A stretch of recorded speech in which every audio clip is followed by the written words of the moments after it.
ताई माई अक्का माझा पक्ष असं बोललं तर काय होईल? पण मी असं बोलणार नाही. तर त्यांचा अपमान. त्यांना आता एक आधार मिळालेला आहे, प्रतिष्ठा मिळालेली आहे.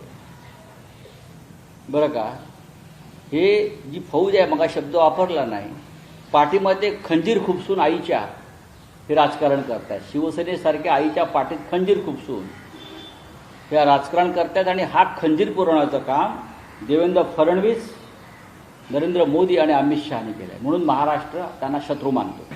ताईमाई अक्काच ह्या मतदार आहेत हे त्यांना माहीत नाही का? मी तुम्हाला सांगतो की डोकं खराब झालेलं आहे. बाजूला ठाणा जिल्हा आहे, त्यांनी त्याचं काम करावं. भ्रष्ट नेता किती भ्रष्ट आणि क्रूर असू शकतो याचं उदाहरण म्हणजे देवेंद्र फडणवीस हे असं म्हणतायत. त्यांना दुसरं कामच नाही. सकाळी उठल्यानंतर आपला भोंगा वाजवणे आणि त्याच्यामध्ये काहीतरी बोलणे, याच्यामध्ये त्यांना फार मर्दानगी वाटते आणि त्यांनी ते कायम करत राहावं.